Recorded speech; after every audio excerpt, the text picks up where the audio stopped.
তোমারই মায়াবী চোখ, লেখিকা আদ্রিতা আলো। সম্পূর্ণ গল্প। আজ শুক্রবার, আমার বিয়ে। এই দিনটা নিয়ে সব মেয়েদেরই আলাদা এক অনুভূতি কাজ করে, আমারও তার ব্যতিক্রম নয়।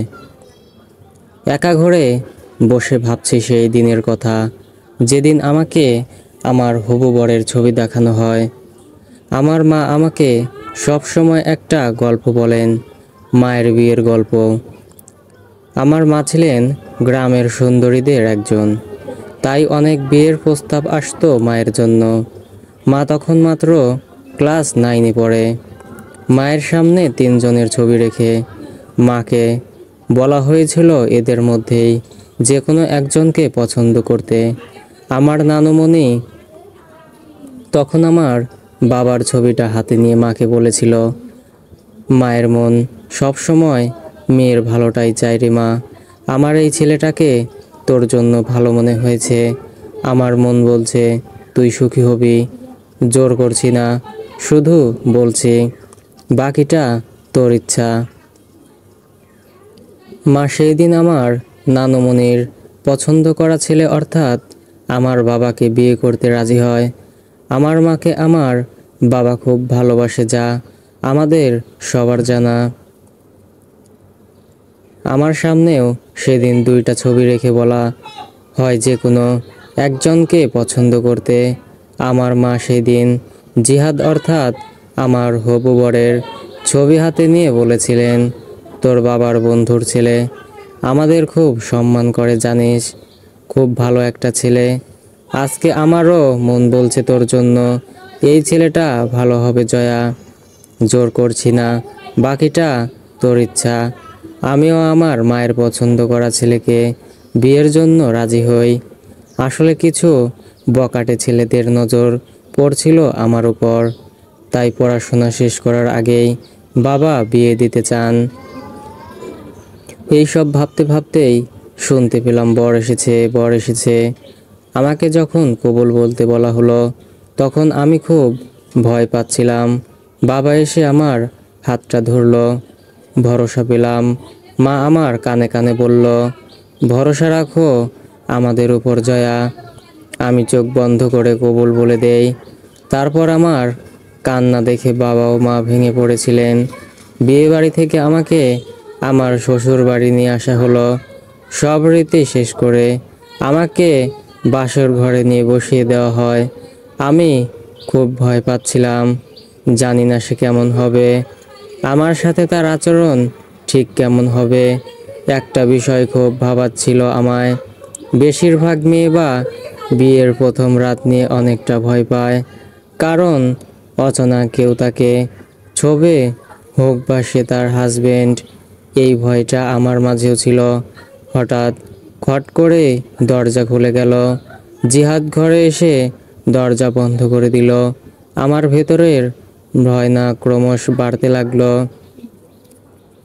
কিন্তু আমাকে অবাক করে দিয়ে সে আমার দিকে একবার তাকিয়ে ওয়াশরুমে চলে গেল। আমি হাঁপ ছেড়ে বাঁচলাম, তবুও কেমন একটা লাগলো। কিছুক্ষণ পর ফ্রেশ হয়ে বেরিয়ে এলো, তারপর আমার দিকে তাকিয়ে বলল, সারাদিন অনেক ধকল গেছে আপনার উপর, এই সব ভারী পোশাক চেঞ্জ করে আসুন, ভালো লাগবে। আমিও বাধ্য মেয়ের মতো চলে গেলাম ফ্রেশ হতে। একটা লাল সুতির শাড়ি পরে বেরিয়ে এলাম। জিহাদ কিছুক্ষণ আমার দিকে তাকিয়ে দৃষ্টি ফিরিয়ে নিল, তারপর আমার দিকে তাকিয়ে বলল, সুন্দর লাগছে লাল শাড়িতে। আমি লজ্জা পেলাম কিছুটা, তবে জিহাদের দিকে তাকানোর সাহস পেলাম না।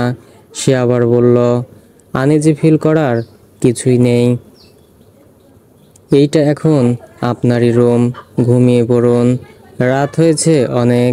আমি বারান্দায় আছি, কিছু লাগলে বলবেন। আমি অবাক হলাম, কত কি ভেবেছিলাম, আর এই লোক তো আস্ত নিরামিষ। তবে বেশি কিছু ভাবলাম না, সত্যিই টায়ার্ড আমি, তাই একপাশে শুয়ে ঘুমিয়ে গেলাম। সকালে ঘুম ভাঙে জানালা দিয়ে আলো আসা, রোদ মুখে পড়ায়। ঘুমো ঘুমো চোখে আর মোড়া ভেঙে পাশে ফিরতেই চোখে পড়ে এক স্নিগ্ধ মুখ। আমার একান্ত মানুষটা সে। একটা ক্রাশ খেলাম, খুঁটিয়ে দেখতে লাগলাম তাকে। খুব আহামরি হ্যান্ডসাম না হলেও স্মার্ট, সেইটা বোঝা যায়। এখন কেউ দেখলে আমাকে নির্লজ্জ উপাধি দেবে শিওর। এইভাবে একটা ছেলেকে চোখ দিয়ে গিলে খাওয়ার অপরাধে আর কিছু না ভেবে উঠে ফ্রেশ হয়ে নিলাম।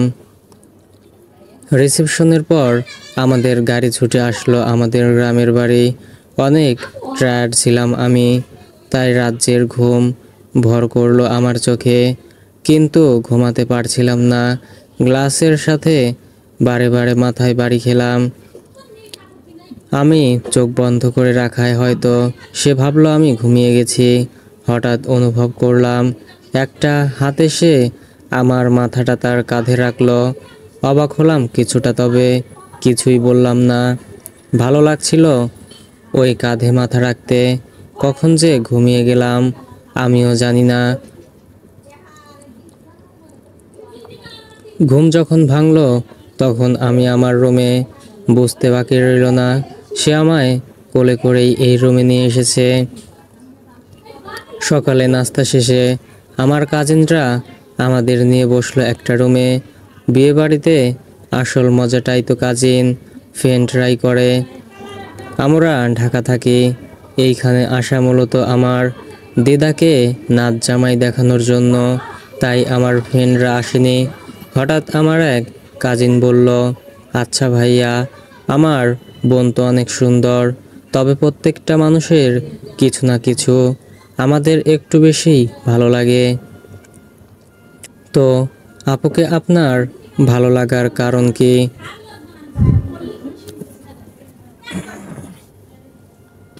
সবাই উৎসুক হয়ে তাকালো তার দিকে, আর সে তাকিয়ে আছে আমার দিকে।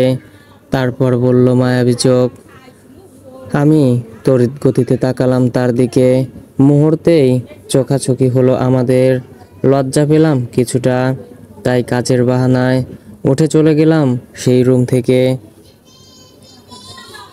পরের দিন সকালে আমরা সবার আবার ঢাকা ফিরে আসলাম।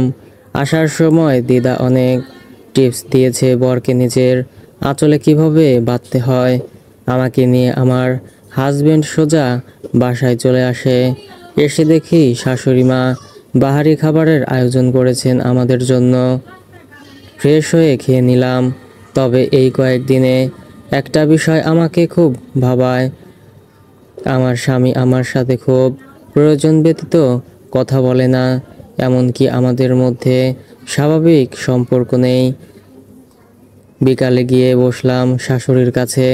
সে বারে বারে জিজ্ঞেস করছিল আমার আর তার ছেলের মধ্যে সব ঠিক আছে কিনা। আমি হ্যাঁ বললাম, কারণ আমি চাই না কেউ আমাদের নিয়ে টেনশন করুক। সে নাস্তা বানাতে কিচেনে গেলে আমিও পেছন পেছন যাই। আমি বলি, আমিও আপনাকে হেল্প করি মা।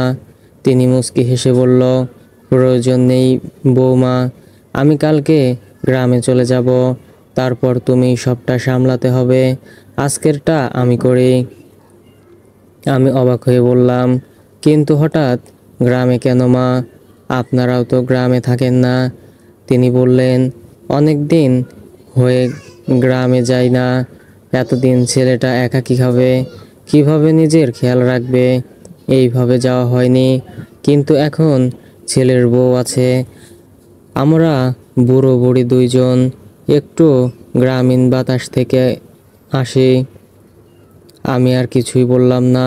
বুঝলাম আমাদের আলাদা একটু সময় দিতেই গ্রামে যাচ্ছেন। একটু পর কলিং বেলের আওয়াজ পেয়ে গিয়ে দরজা খুললাম। জিহাদকে দেখে সালাম দিলাম। সে সালামের উত্তর দিয়ে সোজা রুমে চলে গেল।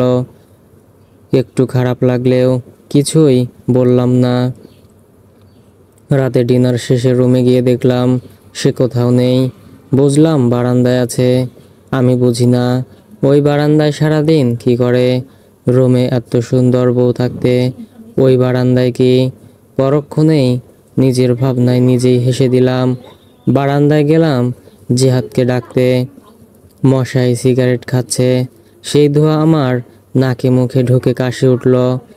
আমায় কাশতে দেখে জিহাদ তড়িঘড়ি করে সিগারেট ফেলে দিল। তারপর আমার কাছে এসে মাথায় হাত রেখে শান্ত হয়ে বলল। আমি আস্তে আস্তে শান্ত হলাম। জিহাদ বলল, সরি, আমি জানতাম না যে আপনি সিগারেটের ধোঁয়া সহ্য করতে পারেন না। আমি বললাম, আপনি সিগারেট কেন খাচ্ছেন? খুব বাজে অভ্যাস কিন্তু। আমাদের বাসায় আমার ভয়ে আমার বাবা এইসব ছাইপাশ মুখেও তোলেন না। জিহাদ তাকিয়ে রইল আমার দিকে, পরে মুচকি হেসে বলল, বুঝলাম, এখন থেকে আমারও এই ভয়ে সিগারেট মুখে নেওয়া যাবে না। আমিও হাসলাম। জিহাদের হাসিটা কেমন নিষ্প্রাণ মনে হলো, তাই আজকে সাহস করে জিজ্ঞেস করেই ফেললাম, আপনি কি এই বিয়েটা নিয়ে হ্যাপি না জিহাদ? জিহাদ অদ্ভুতভাবে তাকালো আমার দিকে, তারপর চোখ ফিরিয়ে আকাশের চাঁদটার দিকে তাকিয়ে বলল, আমাকে একটু সময় দিন জয়া, আমাকে একটু নিজেকে গোছানোর সময় দিন। তার মানে আমি যা ভেবেছিলাম বিয়েটা তার সম্মতিতে হয়নি। তীব্র অভিমান জমলো আমার তার প্রতি। ভেতরটা কেমন অজানা ব্যথা অনুভব হলো। চলে আসলাম রুমে। একটা বালিশ নিয়ে রুমে থাকা সোফাটায় শুয়ে পড়লাম। জিহাদ আমার কাণ্ড দেখে ভ্রু কুঁচকে বলল, হিন্দি সিরিয়ালের নায়িকাদের মতো আলাদা শোয়ার প্ল্যান করছেন কেন জয়া? আমিও অভিমানী কণ্ঠে বললাম, ওই বিছানায় আপনি থাকেন, সময় নিন, আমি কিছু বলবো না। জিহাদ কিছুই বলল না, বারান্দায় গিয়ে ফ্লোরে বসে পড়ল। আমার অভিমান আরও তীব্র হলো। বিয়েটা মেনে নিতে না পারলে কেন বিয়েটা করলো? কান্না পেল অনেক।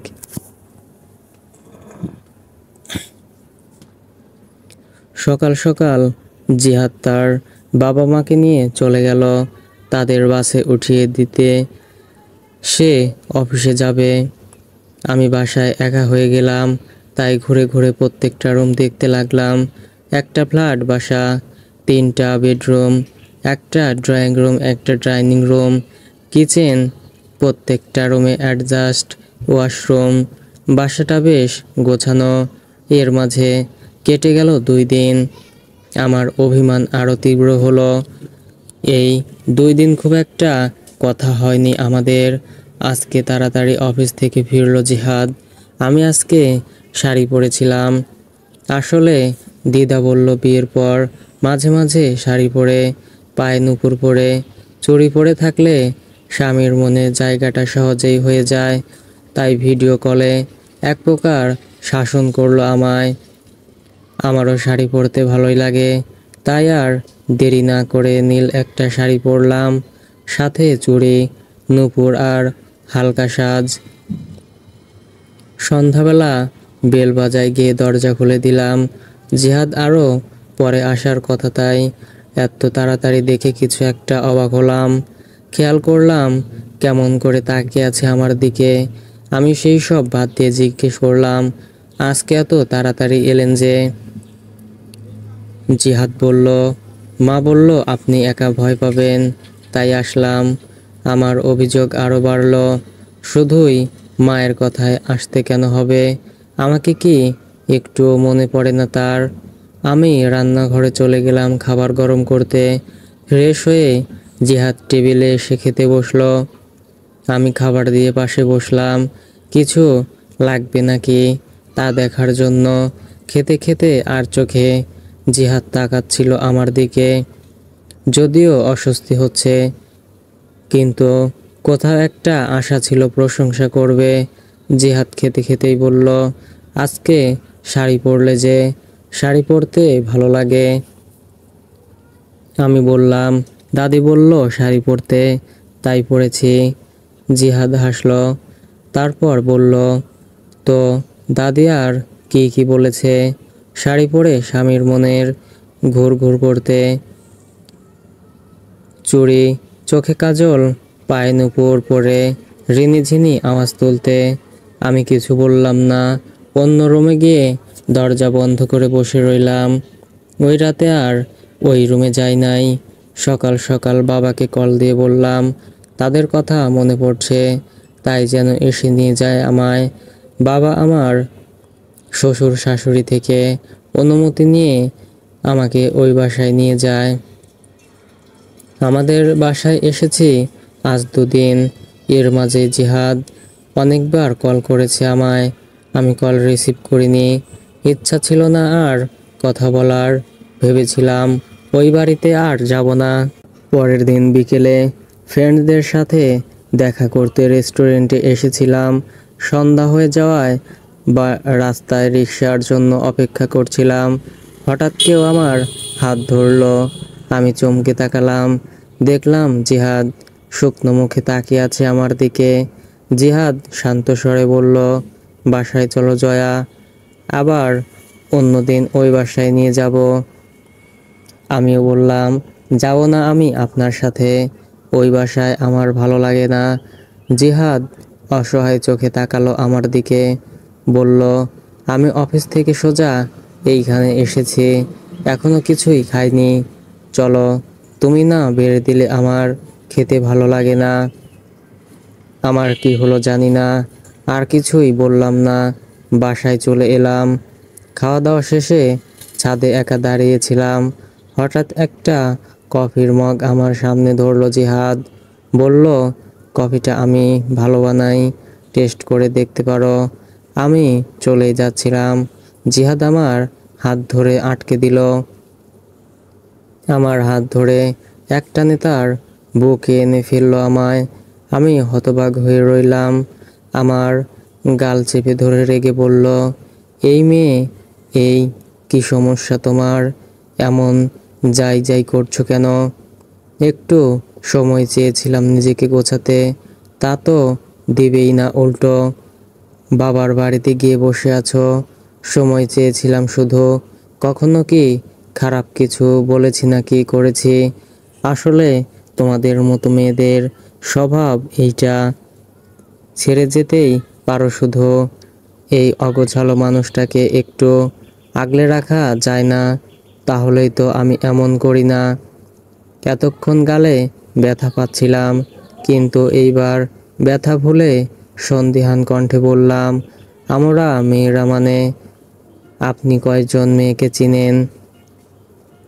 জিহাদ এইবার আমাকে ছেড়ে দিয়ে দোলনায় বসলো। আমাকে ইশারা করলো তার পাশে বসতে। আমিও গিয়ে বসলাম তার পাশে।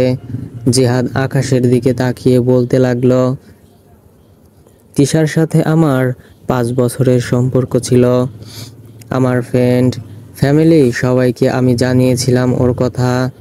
বাবা মা একমাত্র ছেলের মুখের দিকে তাকিয়ে তিশাকে মেনে নিয়েছিল। আমি ওকে অনেক ভালোবাসতাম জয়া। আমার চোখ থেকে টুপটাপ পানি পড়তে লাগলো। তাহলে কেন বিয়ে করেছে সে আমায়? আমি প্রশ্ন করলাম, তাহলে তিশাকে রেখে আমাকে কেন বিয়ে করলেন?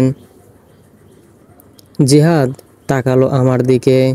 আমার চোখে পানি দেখেও কিছু বলল না। কতক্ষণ স্থির দৃষ্টিতে অপলক করলো আমায়, অতঃপর বলতে শুরু করলো, চাকরিটা পেয়ে আমি বাবাকে না জানিয়ে তিশাকে জানালাম। ও অনেক খুশি হলো, কিন্তু যখনই ওর বাসায় বিয়ের প্রস্তাব দিতে চাইলাম, অজুহাত দিতে লাগলো আমায়। আমিও ওর কথা বিশ্বাস করতাম, কিন্তু একদিন একটা কল আসে আমার কাছে। কলটা রিসিভ করার পর জানতে পারলাম তিশার সাথে এমন কয়েকজনের রিলেশন আছে। আমি তার একটা অপশন মাত্র। প্রথমে বিলিভ করিনি, কিন্তু পরে কয়েকটা ছবি ও ভিডিও আসে আমার কাছে। আমি তিশার কাছে জানতে চাইলে সে আমার উপর ক্ষেপে যায়। ও ভেবেছিল আমি ওকে ছাড়া অন্য কাউকে বিয়ে করব না, তাই আমাকে ছেড়ে দেওয়ার হুমকি দিল। আমিও বাবাকে আমার জন্য মেয়ে দেখতে বলি। বাবা মায়ের আগে থেকেই তোমাকে পছন্দ ছিল, তাই আমিও আর না করিনি। একটু থেমে আবার বলতে শুরু করলো, আমাকে কি একটু আগলে রাখা যায় না জয়া। আমি জানি তোমাকে ঠকাচ্ছি, বিশ্বাস করো। আমি চেষ্টা করছি ওকে ভুলে যেতে, কিন্তু পারছি না। ও আমায় ভালো না বাসলেও আমি ওকে মন থেকেই চেয়েছিলাম। এই ছন্ন ছাড়া আমিটাকে একটু আগলে রাখো প্লিজ। প্রমিস করছি আমি তিশাকে ভুলে যাব। একটু থামলো, হয়তো কিছু ভাবছে। হঠাৎ আমার দিকে ফিরে তাকালো, আমার হাতটা নিজের হাতের মুঠোয় নিয়ে আমার দিকে অসহায় কণ্ঠে বলল, একটা সম্পর্কে দুজন এর চেষ্টায় সম্পর্কটা মজবুত হয়। আমি জানি, আমি আমার দিক থেকে চেষ্টা করছি। প্লিজ তুমিও একটু বুঝো আমায়। আমি কথা দিচ্ছি তোমাকে কখনো কষ্ট পেতে দিব না। শুধু একটু সময় চাইছি। আজকে যেমন বাসায় তোমার শূন্যতাও বুঝতে পেরেছি, ওই দিন মনের শূন্যতাটাও পূরণ করে নিব। হয়তো স্বার্থপর ভাবছো, কিন্তু আমি ভালো থাকতে চাই। আমার সকালটা শুরু হলো এক কাপ চা দিয়ে। চাটা অবশ্য আমার হাজবেন্ডই বানিয়েছে। ঘুম থেকে উঠতে আজকে একটু লেট হয়েছে। ঘুম থেকে উঠে দেখি এক কাপ চা বেড সাইড টেবিলে ঢেকে রাখা। ফোন হাতে নিয়ে দেখলাম মেসেজ। আজকের চাটা আমি করলাম, জানিও কেমন হয়েছে। আমি টেস্ট না করেই লিখে দিলাম তিতা। সারাদিন বাসার সব কাজ গোছানোর পর বিকেলে একটু ফ্রি হলাম, তখনই আম্মুর কল। আম্মু আমাকে বলল জিহাদের কি কি পছন্দ, কি কি খেতে ভালোবাসে ওইগুলো জেনে রাখতে, স্বামীর খেয়াল রাখতে। আমিও ভালো বাচ্চার মতো আম্মুর কথায় মাথা নাড়লাম। শাশুড়ি অবশ্য বলেছিল জিহাদের পছন্দ অপছন্দ। জিহাদ করলা একদম পছন্দ করে না, তাই আজকে করলাই রান্না করেছি। আজকেও সন্ধ্যার মধ্যেই বাসায় ফিরল সে। ফ্রেশ হয়ে টেবিলে বসে দেখে করলা ভাজি, করলা তরকারি। আমার দিকে একবার তাকালো তো একবার খাবারের দিকে, তারপর অসহায় কণ্ঠে বলল, আর কিছু নেই না? মানে করলা কেন? আমিও মিষ্টি হেসে বললাম, আমার পছন্দ অনেক তাই। তারপর আর কিছু না বলে চুপচাপ খেয়ে নিল। কেন জানি মায়া হলো আমার, একটু বেশি করলাম আজকে। আমি তাকিয়ে তার খাওয়া দেখছি। হঠাৎ বলল, আপনি শাড়ি পরবেন জয়া? আপনাকে শাড়িতে সুন্দর লাগে। আমার হার্টবিট ফাস্ট হলো আরও। কিছু বললাম না আর। আজকেও বারান্দায় একা দাঁড়িয়ে সিগারেট হাতে। আমি পাশে গিয়ে বললাম, হাতে এইটা ধরে দাঁড়িয়ে থাকার মানে কি? খাচ্ছেন না আবার ফালাচ্ছেন না? সে বলল, বউ তো এইসব পছন্দ করে না, তাই আর খাবো না ভাবছে। আমি হাসলাম, বললাম, আপনার সাথে সম্পর্কটা আমার আসলেও অদ্ভুত তাই না?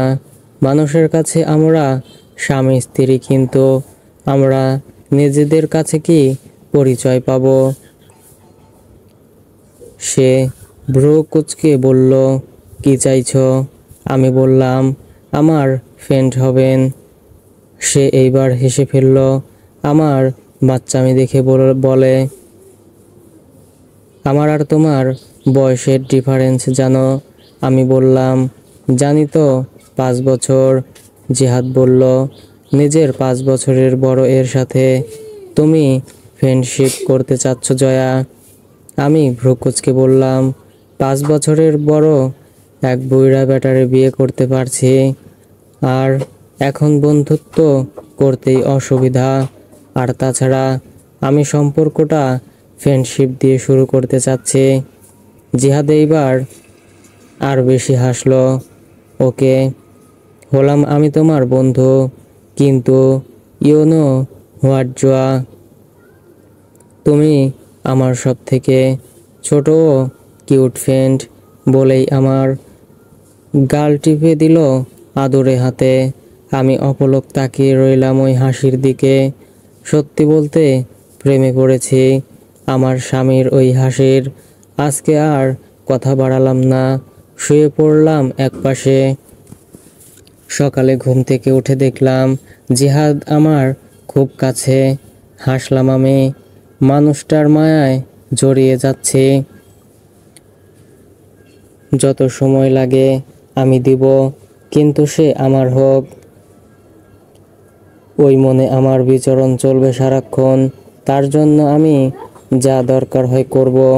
আজকে ছুটির দিন, জিহাদ বাসায় থাকবে, তাই তাড়াতাড়ি উঠে নাস্তা বানালাম। সব খাবার টেবিলে রেখে এসে দেখি মশাই এখনো ঘুমাচ্ছে।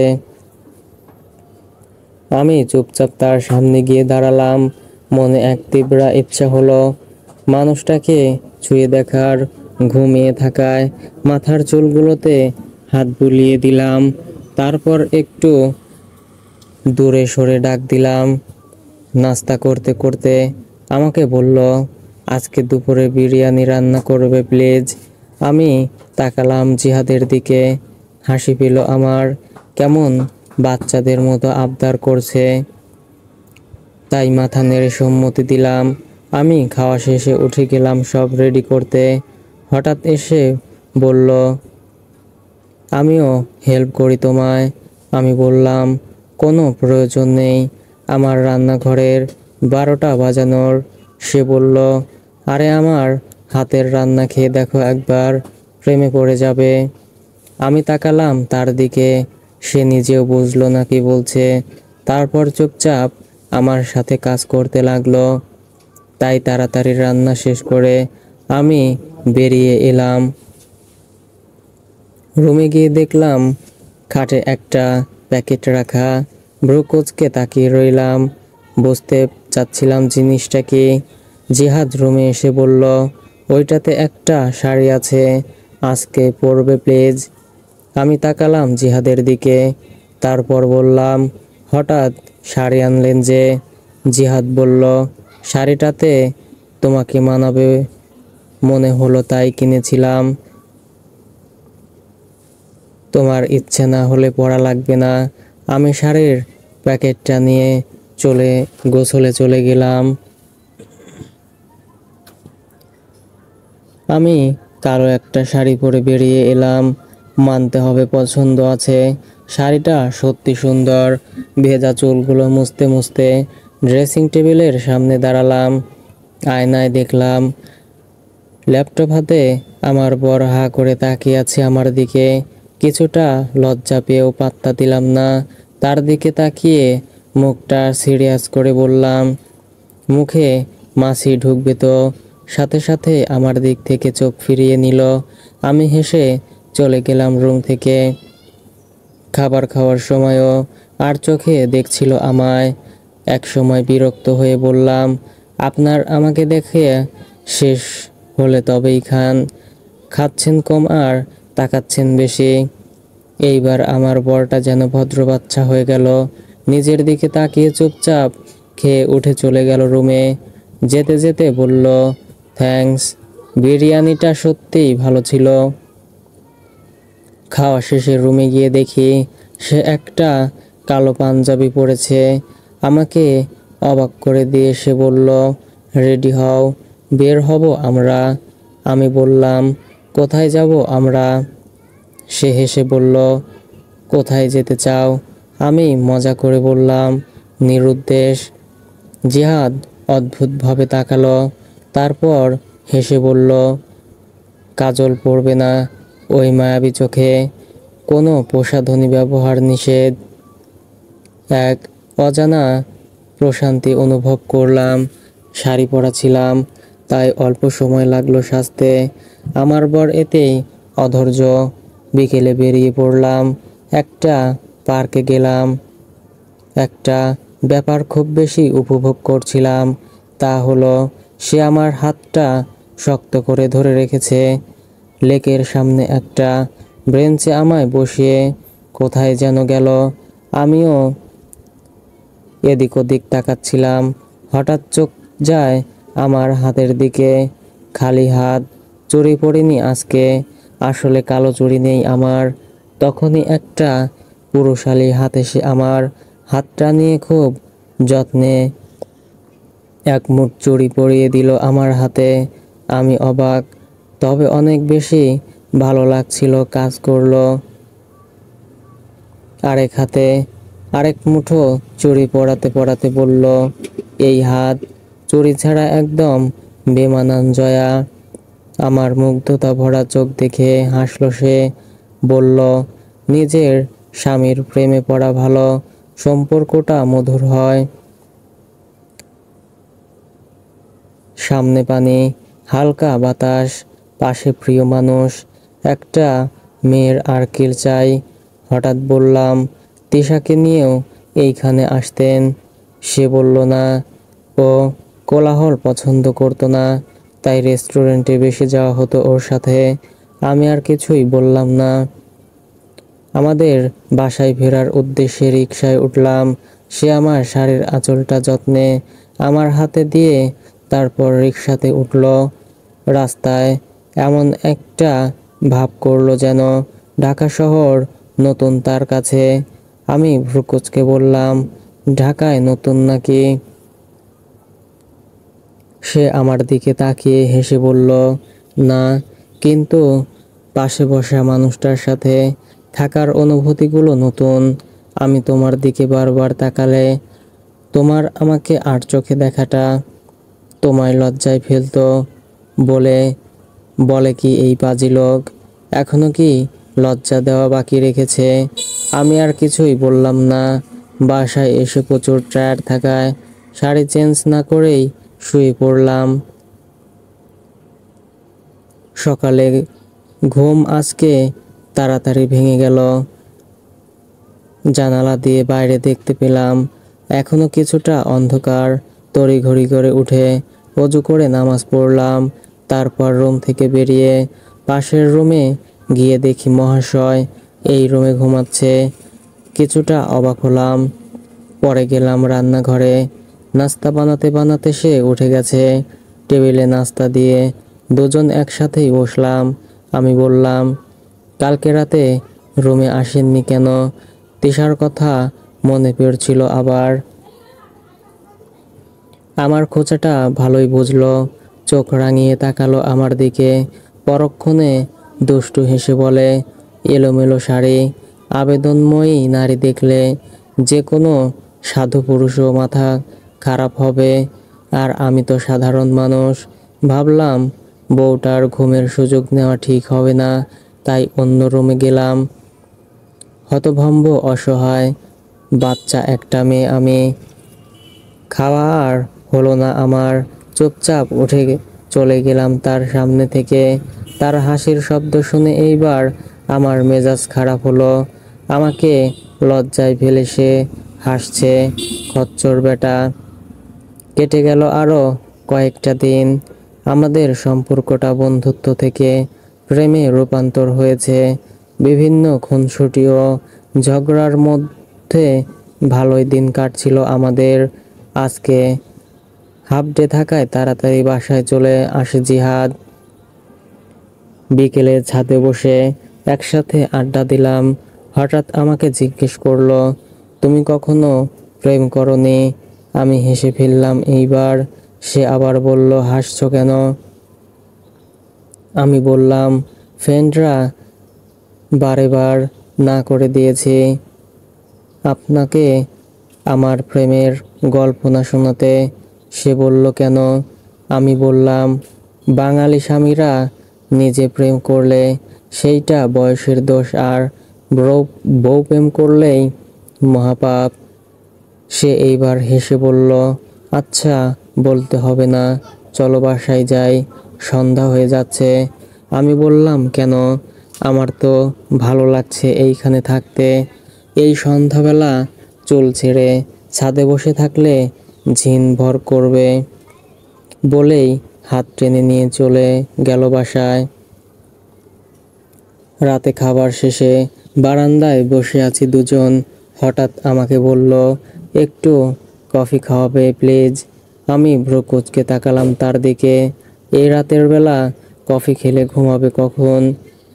কিন্তু কেমন ইনোসেন্ট ফেস করে তাকিয়েছে যে না করতে পারলাম না।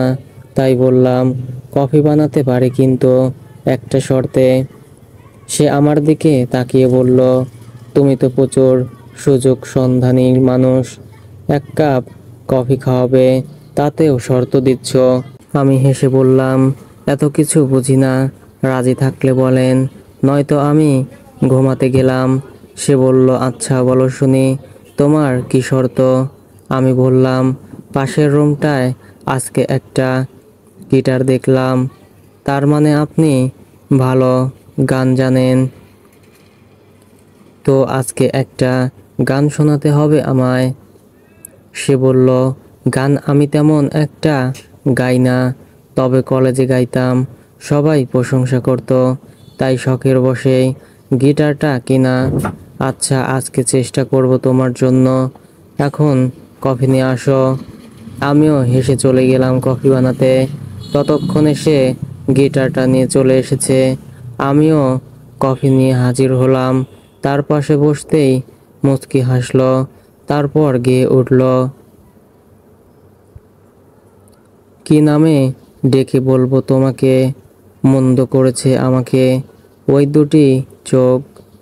কি নামে ডেকে বলবো তোমাকে, মন্দ করেছে আমাকে ওই দুটি চোখ। আমি যে মাতাল হাওয়ারই মতো হয়ে যেতে যেতে পায়ে পায়ে গেছি জড়িয়ে। আমি যে মাতাল হাওয়ারই মতো হয়ে যেতে যেতে পায়ে পায়ে গেছি জড়িয়ে। কি করি ভেবে যে মরি, বলবে কি লোকে, মন্দ করেছে আমাকে ওই দুটি চোখে। কি নামে ডেকে বলবো তোমাকে, মন্দ করেছে আমাকে ওই দুটি চোখে। পালাতে পারিনি আমি যে দিশেহারা, তুমি চোখ দুটি চোখ যেন আমায় দিচ্ছে পাহারা।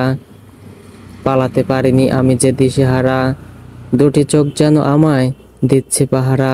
ধরা পড়ে গেছি আমি নিজেরই কাছে, জানি না তোমার মনেও কি এত প্রেম আছে। ধরা পড়ে গেছি আমি নিজেরই কাছে, জানি না তোমার মনেও কি এত প্রেম আছে। সত্যি যদি হয় বলুক যা বলছে নিন্দুকে, মন্দ করেছে আমাকে ওই দুটি চোখে। কি নামে ডেকে বলবো তোমাকে, মন্দ করেছে আমাকে ওই দুটি চোখে। কি নামে ডেকে বলবো তোমাকে, মন্দ করেছে আমাকে ওই দুটি চোখে। আমি অবাক হয়ে তাকিয়ে আছি তার দিকে। খুব ভালো গান গায়, আর গানটাও আমার খুব পছন্দের। সকালে ঘুম থেকে উঠে নামাজ আদায় করলাম, সাথে জিহাদকে ডেকে মসজিদে পাঠিয়েছি। নামাজ শেষে দুইজন বারান্দায় বসে চা খেলাম। এইটা এখন আমাদের প্রত্যেক দিনের রুটিন। আমি খুব বাজেভাবে আসক্ত হয়ে পড়েছি ওই মানুষটার উপর, তবে এর মাঝে মাঝে ভয় হয়, এই মানুষটাকে হারিয়ে ফেলবো না তো। আমার ভয়টাকে সত্যি করার জন্যই হয়তো তিশা আমাদের জীবনে আবার ফিরে এলো। সকাল 10টায় আমি রান্নাঘরে কাজ করছি। জিহাদ আজকে বাসায় ছিল, রুমে বসে অফিসের কিছু ফাইল চেক করছিল। হঠাৎ কলিং বেল বেজে ওঠে। আমি তড়িঘড়ি করে গিয়ে দরজা খুলে দেই। দেখলাম একটা সুন্দর মেয়ে দাঁড়িয়ে আছে। আমি হাসি মুখেই জানতে চাইলাম কে সে। আমাকে অবাক করে দিয়ে আমার কথায় রিপ্লাই না দিয়ে ঘরে ঢুকে জিহাদকে ডাকতে লাগলো। আমি বোকার মতো হাঁ করে তাকিয়ে রইলাম। জিহাদ রুম থেকে বেরিয়ে এসে তিশাকে দেখে থমকে গেল। তিশা জিহাদকে দেখে গিয়ে ওর হাত ধরে বলল, আমি ভুল করেছি, শাস্তিও পেয়েছি তোমার থেকে দূরে সরে। আমি তোমাকে সত্যি ভালোবাসি, আমাকে ক্ষমা করে দাও প্লিজ। আমি এইবার বুঝতে পারলাম এই মেয়ে হয়তো তিশা। আমি এইবার তাকালাম আমার স্বামীর দিকে। আমার ভয় হচ্ছে, প্রচুর ভয় হচ্ছে। জিহাদ কি এখনো তিশাকে ভালোবাসে? ভাবতেই ভেতরটা ধুকপুক করতে শুরু করলো। যদিও তিশার কাছে ফিরে যায় তাহলে আমার কি হবে? আমি কি নিয়ে বাঁচবো? আমি যে ওকে খুব ভালোবেসে ফেলেছি। জিহাদ কি বুঝবে আমায়? খেয়াল করলাম জিহাদের দৃষ্টি এইবার আমার দিকে এলো। তিশা ওর দৃষ্টি অনুসরণ করে তাকালো আমার দিকে, ভ্রু কুঁচকে বলল, এই মেয়ে তুমি কে? কাপলদের কথা এইভাবে দাঁড়িয়ে শুনছো কেন? মিনিমাম সেন্স নেই? আমার এইবার জিহাদের উপর প্রচুর রাগ হলো।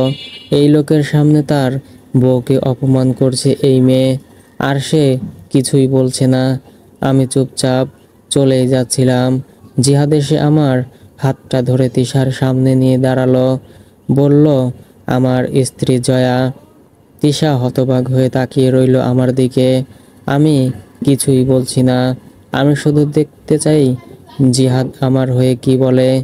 তিশা অবাক হয়ে বলল, তুমি বিয়ে করেছো? জিহাদ বলল, হ্যাঁ করেছি।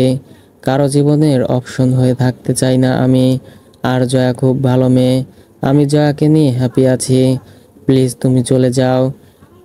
তিশা তাচ্ছিল্য হেসে বলল, ভালোবাসো? আমি জিহাদের দিকে তাকালাম। ওর নিশ্চুপ থাকাটা আমাকে চুপ দিচ্ছে তা কি কষ্ট দিচ্ছে তা কি ও বুঝতে পারছে না। ও কেন বলছে না যে আমাকে ভালোবাসে? তিশা জিহাদকে আর কিছুই বলল না। আমার সামনে এসে বলল, ও আমাকে ছুঁয়েও দেখবে না। চিনি আমি ওকে, 5টা বছর দেখেছি। এখনো সময় আছে। আমার আর ওর জীবন থেকে চলে যাও, নয়তো ওর সাথে নামের সংসার করবে তুমি। ওর মনে এই তিশা ছাড়া অন্য কেউ জায়গা করতে পারবে না। আমি কথা বলতেও ভুলে গেলাম।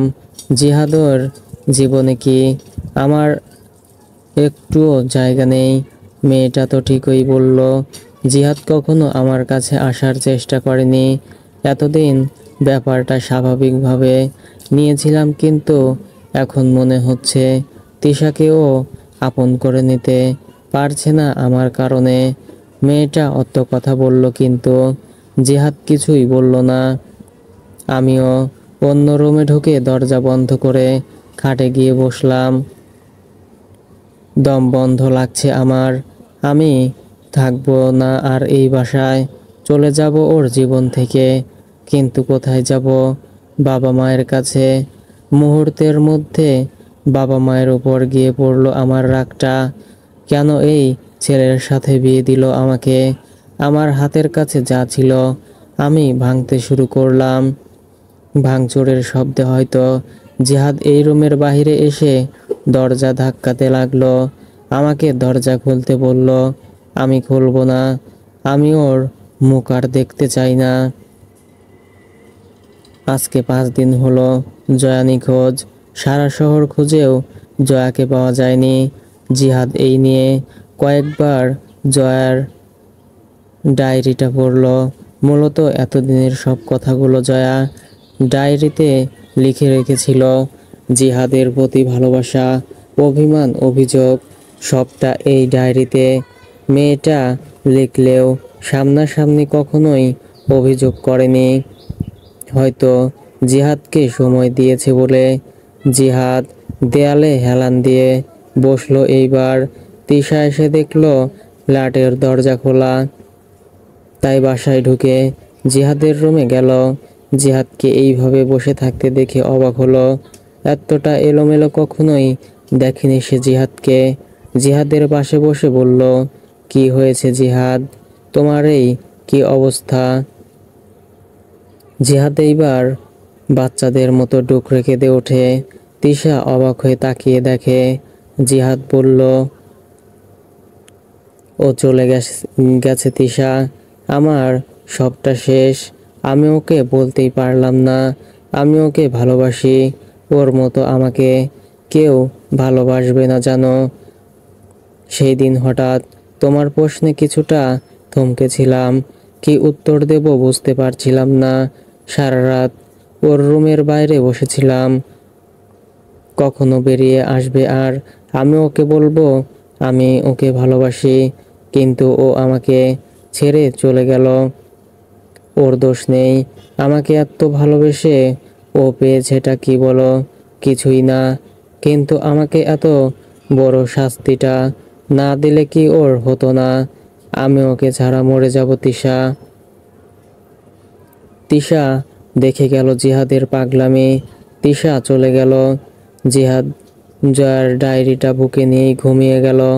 ফোনের শব্দে ঘুম ভাঙে তার। ফোন রিসিভ করতেই ওপাশ থেকে জয়ার বাবা বলেন, জয়া, বাসায় ফিরেছে জিহাদ। তুমি এসে কথা বলো ওর সাথে। কারোর সাথে কোনো কথা বলছে না ও। জিহাদ সাথে সাথে বেরিয়ে গেল জয়াদের বাসার উদ্দেশ্যে। রাত তখন 9টা। জয়া ছাদে দাঁড়িয়ে আছে একা। হঠাৎ কেউ এসে একটানে নিজের বুকে শক্ত করে চেপে ধরে। জয়া বুঝল মানুষটা কাঁপছে। ওকে এমনভাবে ধরেছে যেন ছাড়লেই হারিয়ে যাবে জয়া। জিহাদ 2 হাতে জয়ার মুখটা ধরে কপালে চুমু আঁকল। জয়া মুহূর্তেই ধাক্কা দিয়ে দূরে সরিয়ে দিল জিহাদকে। বলল, কোন অধিকারে ছুঁয়েছেন আমায়?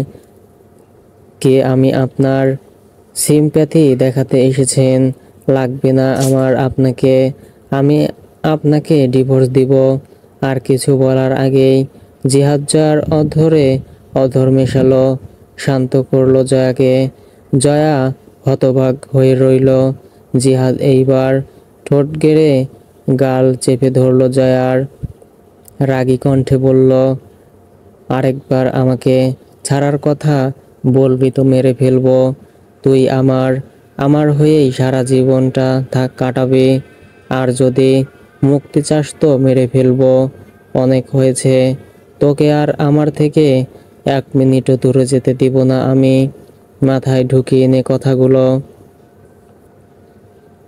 জয়ার চোখে পানি দেখে বুঝলো জয়া ব্যথা পাচ্ছে। গাল ছেড়ে দিল এইবার। শক্ত করে জড়িয়ে ধরল জয়াকে। জয়ার কাঁধে পানি অনুভব করে বুঝলো মানুষটা কাঁদছে। জয়া এইবার জিজ্ঞেস করলো, আপনি কাঁদছেন? জিহাদ বলল, কই না তো। জয়া বলল, তাহলে ছাড়ুন। এমনভাবে ধরে রেখেছেন যেন পালিয়ে যাচ্ছে। জিহাদ বলল, আর যেতে দিব না তোকে। মরে যাব আমি তোকে ছাড়া। কই চলে গিয়েছিলি জয়া? জয়া বলল, ফ্রেন্ডের বাসায় ছিলাম। নিজেকে একটু সময় দিতে চেয়েছিলাম। কি করব বুঝতে পারছিলাম না তাই। জিহাদ বলল, আমি তোমাকে খুব বেশি ভালোবাসি জয়া। প্লিজ আমাকে ছেড়ে যেও না। আমি ওই দিনের জন্য সরি। প্লিজ প্লিজ আমাকে দূরে সরিয়ে দিও না। আমি মরে যাব।